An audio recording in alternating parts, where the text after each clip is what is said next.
Hello students, welcome back to magic chemistry by lovely Kalla. तो students, हम कर रहे हैं इम्पोर्टेंट क्वेश्चन सीरीज़ फॉर 2021। उसमें हम इनऑर्गेनिक केमिस्ट्री कंप्लीट कर चुके हैं। अभी हमने ऑर्गेनिक केमिस्ट्री स्टार्ट कर ली है। उसमें आप लोगों ने एक वीडियो तो देख ही ली होगी जिसमें मैंने आपको बताया है 30 उन मोस्ट इम्पोर्टेंट नेम रिएक्शन के बारे में जो बार बार बोर्ड एग्ज़ाम में पूछी गई है और हर बार बोर्ड एग्ज़ाम में वो आती भी है। तो आप लोगों को मेरे साथ इन 30 नेम रिएक्शन को याद करवाने की मैंने आपसे प्रॉमिस की है। तो आप कॉपी पेन उठा लीजिए। वैसे आप लोगों को पता है कि नेम रिएक्शन लर्न करनी है तो कॉपी पेन तो उठाने ही होंगे। आई होप आप लोगों ने तैयारी कर ली होगी और पिछली वीडियो में मैंने जो आप लोगों को नेम रिएक्शंस बताई है वो आपने याद भी कर ली होगी और आई होप आपको समझ में भी आया होगा। अगर आप लोगों को कोई दिक्कत आती है तो आप मुझे कमेंट करिए ताकि मैं आपकी प्रॉब्लम को रिमूव कर सकूं। अभी हम देखने वाले हैं 30 मोस्ट इम्पोर्टेंट नेम रिएक्शन का सेकंड पार्ट, क्योंकि फर्स्ट पार्ट में हमने कुछ रिएक्शन ही की थी। अभी हम सेकंड पार्ट देखेंगे। उसमें सबसे पहले मैं आपको बताऊंगी फ्रीडेल क्राफ्ट रिएक्शन।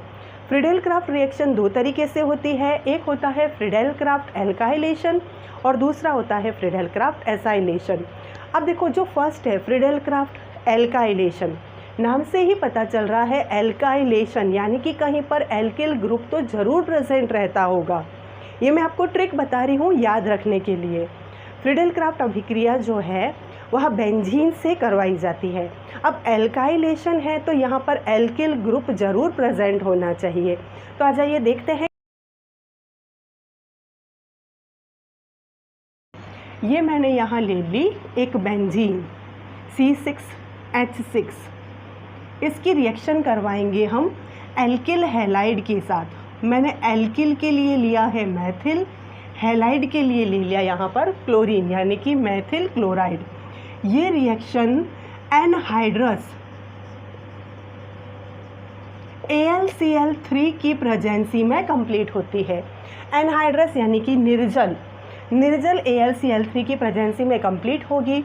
ये जो Cl एटम है ये C6H6 यानी बेंजीन के एक H एटम से रिएक्शन करेगा और HCl बना लेगा। अब पीछे देखिए क्या बच जाता है, C6H5, क्योंकि एक H एटम ने Cl के साथ रिएक्शन कर ली और वो वहाँ पर HCl बना करके अलग हो चुका है। अब हमारे पास बच जाता है C6H5। अब जो C6H5 है H की जगह पर आके बैठ जाएगा CH3। ये बन गया मिथाइल बेंजीन, इसे बोला जाता है टॉलुइन। तो ये हो गया क्योंकि यहाँ पर इस फ्रीडेल क्राफ्ट रिएक्शन में एक एल्किल ग्रुप यहाँ पर आकर के ऐड हो जाता है। तो इस रिएक्शन को बोला जाता है alkylation, Friedel craft alkylation. Next जो है वो है फ्रीडेल क्राफ्ट एसाइलेशन। इस रिएक्शन में भी हम जो कैटलिस्ट लगाएंगे एनहाइड्रस AlCl3 ही होगा। दोनों में ये कंडीशन सेम रहती है, बेंजीन भी रहेगी। बेंजीन की रिएक्शन हम करवाएंगे एसिटिल क्लोराइड या एसिटिल हैलाइड के साथ। जैसे कि देखो नाम से पता चल रहा है एसाइलेशन, तो एसिटिल ग्रुप यहाँ पर बेंजीन के अंदर ऐड होगा। आ जाइए देखते हैं कैसे होती है रिएक्शन।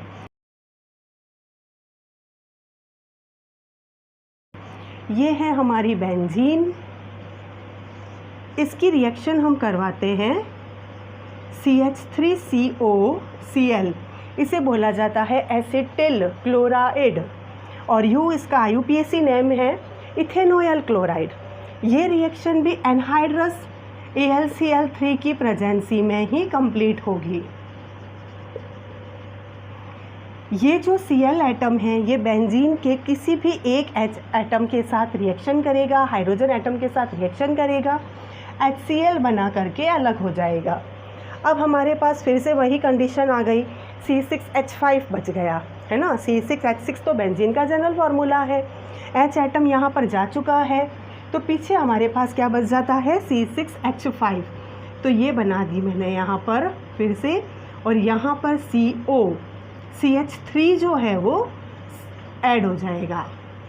COCH3 इसे बोला जाता है एसिटिल ग्रुप, क्योंकि एसिटिल ग्रुप यहाँ पर बेंजीन से ऐड हो रहा है, क्योंकि एसिटिल ग्रुप बेंजीन में समावेश हो रहा है, उसका यहाँ पर समावेश हो रहा है। यही कारण है कि इस फ्रीडेल-क्राफ्ट रिएक्शन को बोला जाता है फ्रीडेल-क्राफ्ट एसाइलेशन। तो ये हो गई हमारे पास में फ्रीडेल-क्राफ्ट एल्काइलेशन, ये फ्रीडेल-क्राफ्ट एसाइलेशन। ये जो प्रोडक्ट है इसे बोला जाता है एसिटोफिनॉन।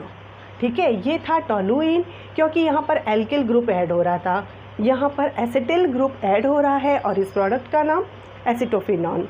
तो ये हो गई हमारी फ्रीडेल-क्राफ्ट रिएक्शन। अब हम देखेंगे Gattermann reaction. Students, Gattermann reaction जो है, इस नेम से, गाटरमान नेम से 3 रिएक्शंस है टोटल।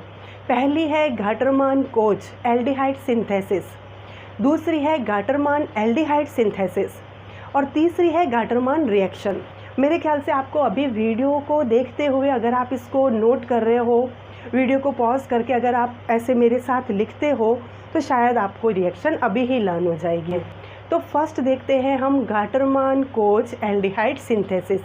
एक आपको ट्रिक बताती हूँ, देखो एल्डिहाइड सिंथेसिस यानी कि शायद इस रिएक्शन में एल्डिहाइड बनता है, शायद नहीं, परफेक्टली बनता है। आप नेम देखिए, गाटरमान कोच एल्डिहाइड सिंथेसिस। अब देखिए गाटरमान, ठीक है, इस नाम से 3 रिएक्शन है, कोच एल्डिहाइड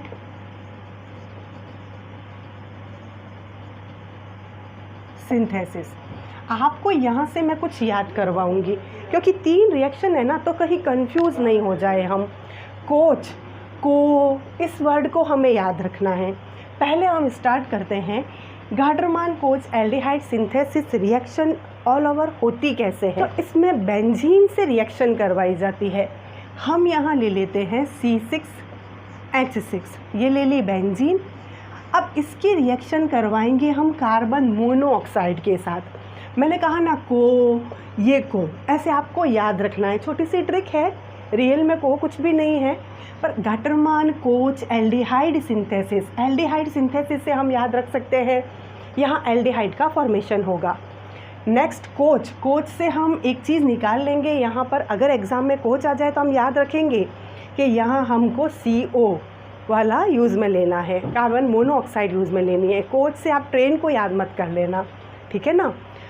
तो अब हम यहाँ पर एक और चीज़ लगाते हैं HCl और एक विशेष कैटलिस्ट, यानी कि आपके तो नाम तो सुना हुआ ही है, फ्रीडेल-क्राफ्ट रिएक्शन में सुना था आपने, एनहाइड्रस AlCl3 की प्रेजेंसी में ये रिएक्शन कंप्लीट होगी। तो देखिए बेंजीन रिएक्शन करता है कार्बन मोनोऑक्साइड के साथ, HCl के साथ, in the presence of anhydrous AlCl3। तो ऑल ओवर बनता क्या है, बेंजल्डिहाइड बन जाता है, या मैं यहाँ लिख सकती हूँ C6H5CHO बन जाता है। अब ये रिएक्शन कैसे होती होगी वो मैं आपको बताती हूँ। ये यहाँ पर समझिए आप, ऑल ओवर सबसे पहले फर्स्ट ऑफ ऑल ये दोनों आपस में रिएक्शन करते हैं। ये कार्बन मोनोऑक्साइड रिएक्शन करेगी HCl के साथ। तो ये किस तरीके से बनेगा, देखो ये C डबल बॉन्ड O, ये H यहाँ लग जाएगा, ये Cl यहाँ लग जाएगा, यानी कि ये क्या बन गया हमारे पास में HCOCl। ये होता है फर्स्ट स्टेप। ये जो कंप्लीट रिएक्शन है ना, ये कैसे कंप्लीट होती है वो मैं आपको बता रही हूँ।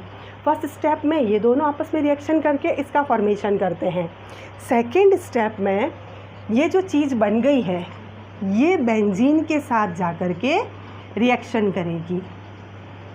अब यहाँ क्या होता है, ये जो H एटम है ये बेंजीन के, ये जो Cl एटम है, क्लोरीन एटम, ये बेंजीन के किसी एक H एटम के साथ रिएक्शन करके HCl का फॉर्मेशन कर लेता है। पीछे हमारे पास क्या बच गया, देखो C6H5 बच गया, क्योंकि एक H तो इसके साथ चला गया ना, C6H5, और ये चीज़ बच गई। ये क्या है, देखिए C डबल बॉन्ड O और एक H, यही मैंने यहाँ पर लिखा है, ये बेंजीन C6H5 फेनिल ग्रुप, इसके ऊपर लग गया CHO। इसको हम ऐसे भी पूरी स्ट्रक्चर भी लिख सकते हैं इसकी, ये लिख दिया यहाँ पर इस तरीके से। इसे बोला जाता है बेंजल्डिहाइड। तो नेक्स्ट है हमारी Gattermann aldehyde synthesis. Students, Gattermann aldehyde synthesis और गाटरमान कोच एल्डिहाइड सिंथेसिस बिल्कुल एक जैसी रिएक्शन है। आप देखिए दोनों में केवल एक वर्ड का चेंज है, कोच वर्ड का चेंज है।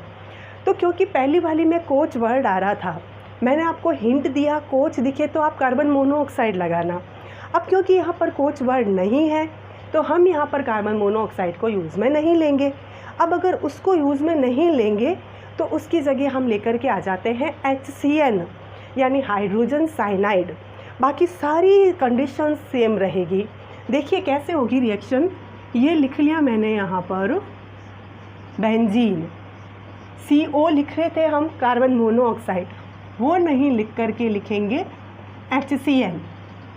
HCl वहाँ पर भी था, HCl यहाँ पर भी है, एनहाइड्रस AlCl3 वहाँ पर भी था, यहाँ पर भी है।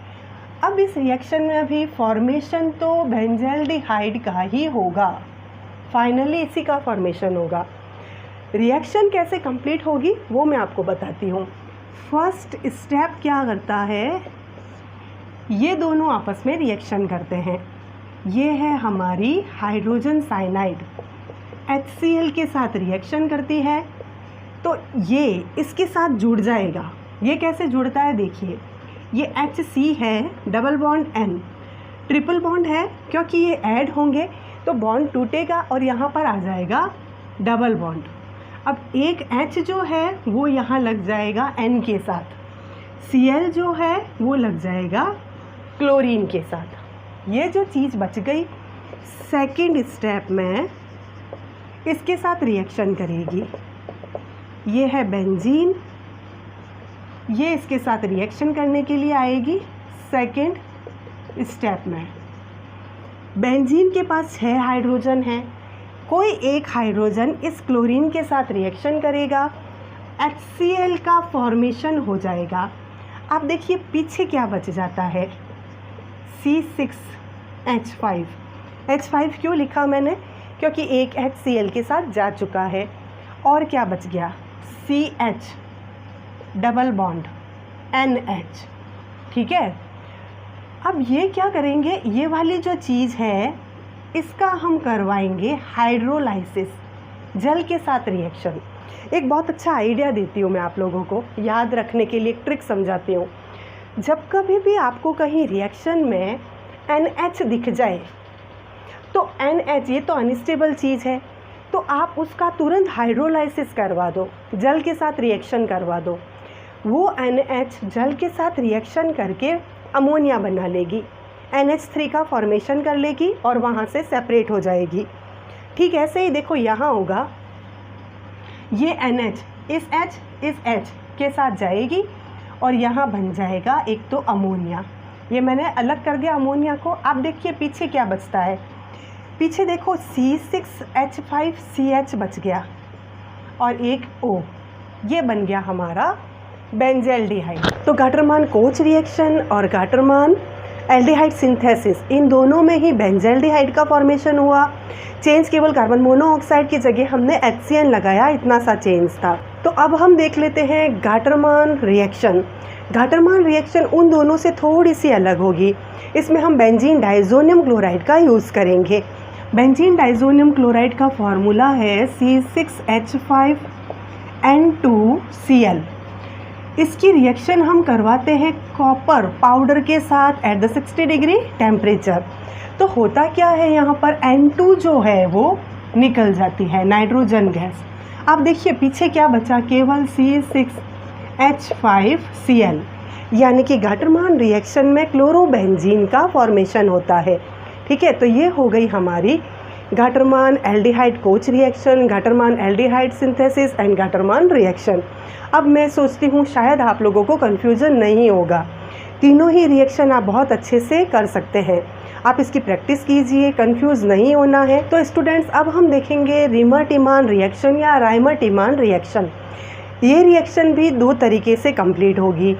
एक्चुअल में इसमें फिनॉल पार्टिसिपेट करता है और फिनॉल की रिएक्शन हम करवाते हैं क्लोरोफॉर्म के साथ या कार्बन टेट्राक्लोराइड के साथ, और दोनों में ही एक बेस जो है वो यूज़ में आता है, स्ट्रॉन्ग बेस। चाहे तो हम सोडियम हाइड्रोक्साइड का यूज़ करें, चाहे तो हम पोटेशियम हाइड्रोक्साइड का यूज़ करें। तो 2 तरीके से होती है, एक में सैलिसिलएल्डिहाइड बनता है तो दूसरे में सैलिसिलिक एसिड बनता है। अब ये किस तरीके से होती है वो देखिए। मैं पहली वाली रिएक्शन बताती हूँ आप लोगों को। फिनॉल का फॉर्मूला आप लोगों को अच्छे से आता है, C6H5OH। ये है हमारा फिनॉल का फॉर्मूला। पहली रिएक्शन में हम देखते हैं क्लोरोफॉर्म के साथ, यानी कि CHCl3। एक हमने क्या बताया था, यहाँ पर एक स्ट्रॉन्ग बेस भी यूज़ में लेना पड़ेगा, चाहे पोटेशियम हाइड्रोक्साइड का यूज़ करो चाहे सोडियम हाइड्रोक्साइड का। तो अभी हम यहाँ पर कास्टिक सोडा यानी कि NaOH का यूज़ करते हैं। अब देखिए स्टूडेंट्स, यहाँ पर 3 Cl है, इसलिए मैं यहाँ पर 3 OH का यूज करूँगी, 3 NaOH का यूज़ करूँगी। ये जो 3 Cl है ये 3 Na के साथ मिल कर के NaCl का फॉर्मेशन कर लेंगे। तो यहाँ पर क्या बन जाएगा, thrice molecule of sodium chloride. ठीक है, अब नेक्स्ट और क्या होता है, यहाँ पर क्या होगा, एक H एटम यहाँ से, एक H एटम यहाँ से, और ये 2 OH यहाँ से सेपरेट हो जाएंगे। फिर से सुनिए, क्लोरोफॉर्म में 3 क्लोरीन एटम थे, तो मैंने यहाँ पर NaOH के 3 मॉलिक्यूल ले लिए। NaOH के तीनों मॉलिक्यूल में से 3 Na 3 Cl के साथ में थ्राइस NaCl मॉलिक्यूल बना करके सेपरेट हो गए। नेक्स्ट अब क्या होगा, यहाँ पर आपको पता है ना, बेंजीन में H एटम्स तो सब जगह है, CH प्रेजेंट रहता है, तो यहाँ से एक H, एक यहाँ से H, ये 2 OH यहाँ से अलग हो जाएंगे ट्वाइस H2O का फॉर्मेशन करके। ठीक है, ये 2 OH हो गए और 2 H यहाँ से आ गई, ट्वाइस H2O, 2 वाटर मॉलिक्यूल्स का फॉर्मेशन हो गया। अब देखिए पीछे क्या बचता है, फिनॉल तो है ही यहाँ पर, OH तो एज इट इज़ है, यहाँ से एक H हट गया, ये C यहाँ पर है। ठीक है, ये दोनों भी जा चुके हैं, ये तीनों भी जा चुके हैं, पीछे केवल ये बच गया और एक C बच गया, तो इसको हम यहाँ लगा देते हैं। ये है हमारा सैलिसिलएल्डिहाइड। ठीक है ना, इसी को हम बोलते हैं सैलिसिलएल्डिहाइड। यहाँ पर ये है ऑर्थोसैलिसिलएल्डिहाइड। तो अब जो दूसरी वाली है राइमर-टीमान रिएक्शन, मैंने आपको बताया 2 तरीके की है। फर्स्ट वाली में जैसे हमने CHCl3 का यूज़ किया, अगर यहाँ पर CCl4 का यूज़ किया जाए तो रिएक्शन कैसे कंप्लीट होगी, तो आ जाइए देखते हैं। ये ले लिया हमने यहाँ पर फिनॉल, फिनॉल की रिएक्शन करवाएंगे हम CCl4 कार्बन टेट्राक्लोराइड के साथ। अब यहाँ पर हम लेंगे पोटेशियम हाइड्रोक्साइड के 4 मॉलिक्यूल। अब आपके दिमाग में आएगा, मैम आप 4 मॉलिक्यूल्स क्यों ले रहे हैं। देखो यहाँ पर 3 एटम्स थे क्लोरीन के, तो हमने सोडियम हाइड्रोक्साइड के 3 मॉलिक्यूल्स उठा लिए। ठीक है, ऐसे यहाँ पर क्लोरीन एटम्स 4 है, तो हम यहाँ पर 4 पोटेशियम हाइड्रोक्साइड के मॉलिक्यूल्स को ला कर रखेंगे। अब यहाँ पर भी क्या होगा, ये चारों जो क्लोरीन एटम है इन चारों पोटेशियम के साथ सेपरेट हो जाएंगे, बन जाएगा क्या, 4 मॉलिक्यूल्स ऑफ पोटेशियम क्लोराइड। साथ में एक और चीज़ होगी यहाँ पर, ये जो OH है, ये OH यहाँ बेंजीन के एक H के साथ, किसी भी एक H के साथ रिएक्शन करके एक वाटर मॉलिक्यूल का फॉर्मेशन कर लेगा। ठीक है, पीछे क्या बच जाता है हमारे पास, आप देखिए ये बन गई हमारे फिनॉल। OH लगा दूँ यहाँ पर, एक बच गया यहाँ पर C यहाँ पर क्यों लगाया, एक H हट चुका था तो यहाँ पर C लिख दिया। अब देखो 1 2 3 हमारे पास OH ग्रुप बच गए। करती हूँ मैं यहाँ अलग से लिख देती हूँ यहाँ पर C और ये यहाँ पर लिख दिया मैंने 3 OH ग्रुप। स्टूडेंट्स आप हमेशा याद रखना, एक साथ 3 हाइड्रोक्सिल ग्रुप जो है वो पॉसिबल नहीं है, तो ये स्टेबल नहीं है।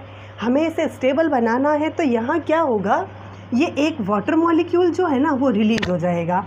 ये बन गया यहाँ पर एक और वाटर मॉलिक्यूल। अब देखिए पीछे क्या बचता है, ये OH, ये बन जाएगा COH और एक ऑक्सीजन यहाँ से बच गई, ये यहाँ लिख दे, यानी कि ये क्या हो गया, COOH ग्रुप है ये। इस पूरे प्रोडक्ट को बोला जाता है सैलिसिलिक एसिड। तो पहली वाली जो राइमर-टीमान रिएक्शन थी उसमें बना सैलिसिलएल्डिहाइड। नेक्स्ट जो रिएक्शन है इसमें बनता है सैलिसिलिक एसिड, OH ग्रुप है और यहाँ बन गया COOH ग्रुप, जबकि वहाँ पर CHO ग्रुप था। तो ये हो गई हमारी रायमर्टिमान रिएक्शन। स्टूडेंट, अब हम देखते हैं रोज़ेनमुंड रिडक्शन कैसे होता है, यानी कि रोज़ेनमुंड अपचयन कैसे होता है। इस रिएक्शन में हम एसिटिल हैलाइड लेंगे या एसिटिल क्लोराइड लेंगे, उसकी रिएक्शन हम करवाएंगे हाइड्रोजन के साथ in the presence of palladium and BaSO4। इनकी प्रेजेंसी में रिएक्शन होगी तो वहाँ पर एल्डिहाइड का फॉर्मेशन होगा। बट यहाँ पर कुछ कंडीशंस जो है वो बहुत ही इम्पोर्टेंट रहेगी। ये जो नेम रिएक्शन है ये डायरेक्टली नेम रिएक्शन के फॉर्म में तो पूछी ही जाती है, साथ ही इससे रिलेटेड कुछ दो जो है वो क्रॉस क्वेश्चंस बनते हैं, वो भी मोस्टली पूछे गए हैं।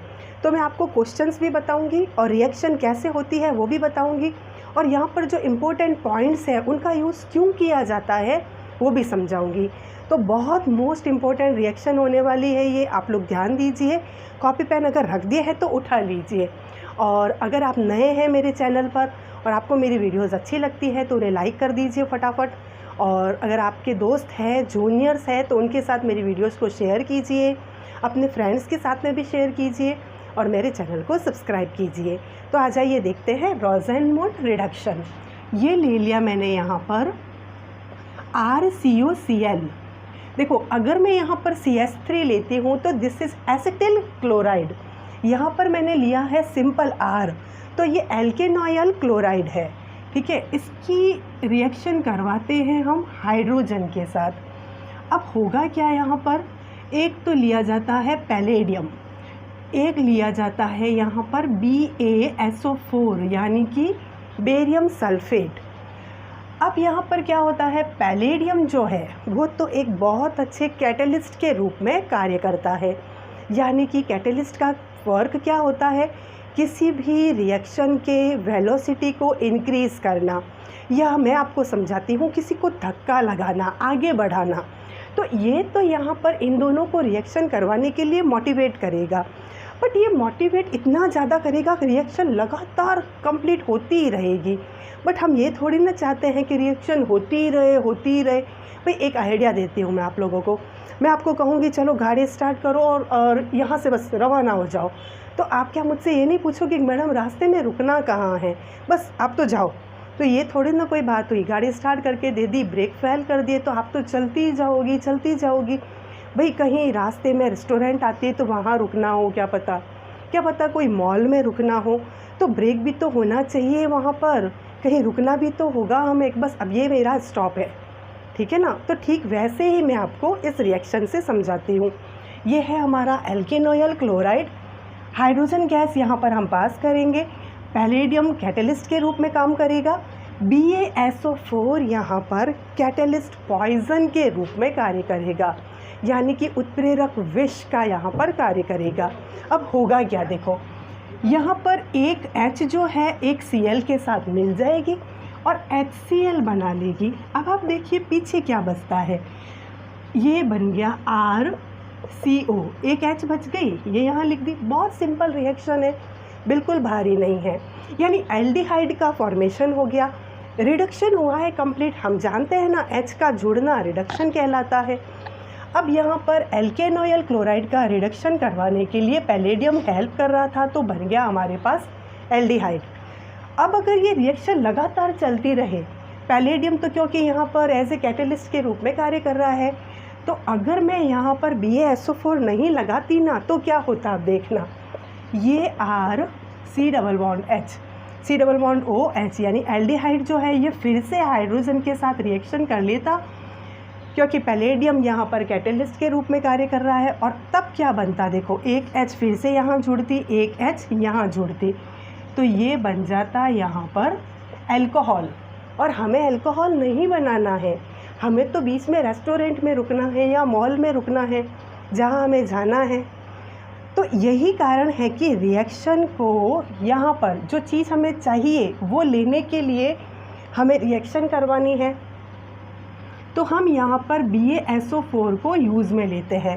क्योंकि यहाँ पर BaSO4 भी है तो फिर ये रिएक्शन नहीं होगी, ये रिएक्शन यहीं पर रुक जाएगी। तो अब आपको पता चला पैलेडियम तो कैटलिस्ट के रूप में कार्य करता है, जबकि बेरियम सल्फेट BaSO4 यहाँ पर कैटलिस्ट पॉइजन उत्प्रेरक विष के रूप में कार्य करता है। रिएक्शन बहुत सिंपल है, एल्डिहाइड का फॉर्मेशन होता है और दिस इज रोजेनमुंड रिडक्शन, ठीक है ना। तो पूछा जाता है कि यहाँ पर उत्प्रेरक विष के रूप में बेरियम सल्फेट को यूज़ क्यों किया जाता है। तो रिएक्शन में जो एल्डिहाइड बनता है उसका और आगे अपचयन होकर के अल्कोहल बनने से रोकने के लिए हम BaSO4 को यूज़ करते हैं। ये हो गया क्रॉस क्वेश्चन, ठीक है ना। रोजेनमुंड रिडक्शन तो सिंपल सी रिएक्शन थी। उत्प्रेरक विष कैटलिस्ट पॉइजन का क्या रोल है, ये क्रॉस क्वेश्चन बनता है। सेकंड क्वेश्चन एक और बनता है कि क्या रोजेनमुंड अपचयन अभिक्रिया से फॉर्मेल्डिहाइड बन सकता है क्या। देखो मैंने यहाँ पर RCOCl लिया था, ठीक है, यानी कि CH3COCl ले सकते हैं हम यहाँ R की जगह, तो ये हो जाता है एसिटिल क्लोराइड।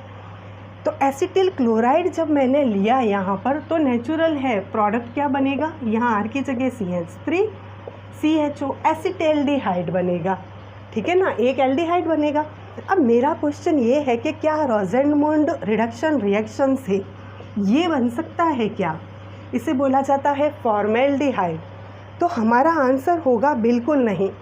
इस रिएक्शन से मेथेनॉल नहीं बन सकता। मेथेनॉल यानी कि फॉर्मेल्डिहाइड, फॉर्मेल्डिहाइड का ही IUPAC नेम है मेथेनॉल, तो वो नहीं बन सकता। अब वो क्यों नहीं बन सकता, क्योंकि जैसे मैंने एसिटेल्डिहाइड बनाने के लिए एसिटिल क्लोराइड का यूज़ किया, ठीक वैसे ही मुझे फॉर्मेल्डिहाइड बनाने के लिए HCOCl का यूज़ करना पड़ेगा। नेचुरल है ना, ये बनाना है तो इसको यूज़ करना पड़ेगा। और ये रूम टेम्परेचर पर बिल्कुल भी स्टेबल नहीं है, ये अनस्टेबल है, तो ये रिएक्शन ही पॉसिबल नहीं है। तो मैंने आपको बता दी रोजेनमुंड रिडक्शन रिएक्शन कैसे कंप्लीट होती है, उससे रिलेटेड 2 क्रॉस क्वेश्चन भी बता दिए कि कैटलिस्ट पॉइजन का क्या रोल है, क्यों यूज़ में लिया जाता है। सेकंड क्वेश्चन क्या इस रिएक्शन से फॉर्मेल्डिहाइड का फॉर्मेशन पॉसिबल है और नहीं, तो इसका आंसर भी बता दिया। नेक्स्ट रिएक्शन है स्टीफन रिडक्शन रिएक्शन। आ जाइए देख लेते हैं स्टीफन रिएक्शन कैसे कंप्लीट होती है। इस रिएक्शन को यानी स्टीफन रिएक्शन को स्टीफन रिडक्शन भी बोला जाता है, ठीक है ना। Stephen reaction and Stephen reduction दोनों ही बोला जाता है। इसे याद रखने का एक हल्का सा हिंट देती हूँ, एक ट्रिक समझाती हूँ।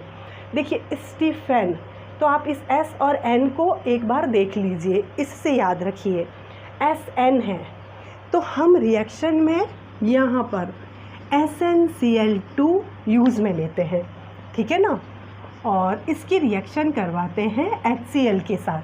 हल्की सी ट्रिक है ताकि हमें रिएक्शन का थोड़ा सा हिंट मिल जाए।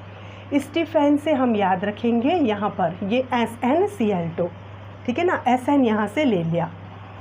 अब इस रिएक्शन में एक्चुअल में होता क्या है, एल्किल साइनाइड यानी कि RCN जो है वो रिएक्शन करता है उस हाइड्रोजन के साथ, उन हाइड्रोजन एटम्स के साथ जो प्राप्त होती है हमें इन दोनों की रिएक्शन से, उसके साथ रिएक्शन करके वो एल्डिहाइड बनाता है। अब हम देखते हैं कि कैसे रिएक्शन कंप्लीट होती है। सबसे पहले ये दोनों आपस में रिएक्शन करते हैं, ये फर्स्ट स्टेप है, ठीक है। ये दोनों रिएक्शन करेंगे ना तो SnCl4 बन जाएगा। अब नेचुरल है SnCl4 है, तो मैं इसे बैलेंस करने के लिए आगे 2 लगा देती हूँ। ये SnCl4 हो गया और ट्वाइस H मिल गई। अब एक चीज़ और ध्यान में रखना, मैंने यहाँ पर H2 नहीं लिखा है। H2 का मतलब दोनों हाइड्रोजन एटम्स आपस में बंधे हुए हैं, बॉन्डेड है। मैंने यहाँ पर केवल ट्वाइस H लिखा है, यानी कि 2 हाइड्रोजन एटम्स है, मॉलिक्यूल नहीं है। ये मॉलिक्यूल होता है जो H2 होता है, ये केवल 2 एटम्स है, ठीक है ना। मैंने क्या बताया, ये जब दोनों आपस में रिएक्शन करती है तो जो हाइड्रोजन बनती है उसी हाइड्रोजन से एल्किल साइनाइड इस रिएक्शन में अभिक्रिया करता है। ये ले लिया हमने RCN, एल्किल साइनाइड। ये जो हमें मिल गई, जितनी मिली उसी के साथ रिएक्शन करेगा ये। इसके साथ रिएक्शन करके देखो क्या बनाता है, 2 H है, इसमें से एक H यहाँ आएगी, एक H यहाँ आएगी, ट्रिपल बॉन्ड कन्वर्ट हो जाएगा डबल बॉन्ड में, बॉन्ड टूट जाएगा, ये बन जाएगा RCH डबल बॉन्ड NH। इसे बोला जाता है इमीन या इसे बोला जाता है एल्काइल इमीन। ठीक है ना, ये एल्काइल, ये इमीन। अब ये जो एल्काइल इमीन है इसका हम करवाएंगे हाइड्रोलाइसिस। मैंने जस्ट अभी थोड़ी देर पहले आपको बताया, अगर आपको रिएक्शन में कहीं ये दिख जाए NH, उसका आप तुरंत हाइड्रोलाइसिस करवा दो ताकि ये जो चीज़ है ना अमोनिया बना करके यहाँ से अलग हो जाए। तो हम यही काम करेंगे। यहाँ पर हम वाटर मॉलिक्यूल लेके आ गए, ये जो NH है इस H से रिएक्शन करेगा और जल्दी से अमोनिया बना करके अलग हो जाएगा।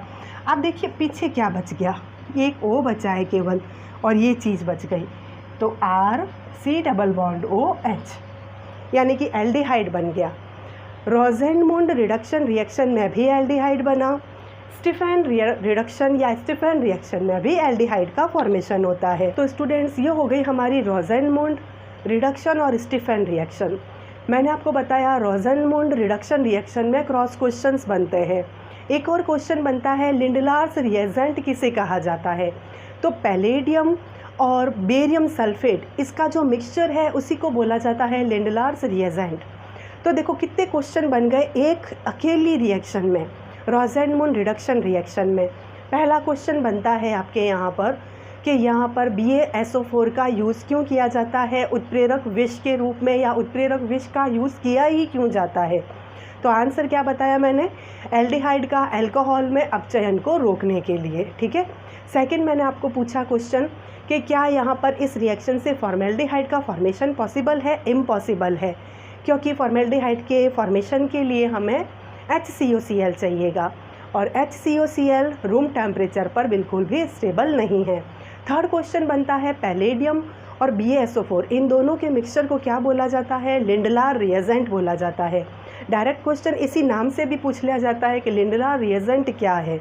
ठीक है ना। एक चीज़ और बता देती हूँ मैं आप लोगों को, रोज़ेनमुंड रिडक्शन रिएक्शन जो है वो उबलती हुई जाइलिन के मीडियम में होती है, यानी कि बहुत बॉयल हुई हुई जो जाइलिन होती है ना उस मीडियम में पैलेडियम को डाला जाता है, तब ये रिएक्शन कंप्लीट होती है।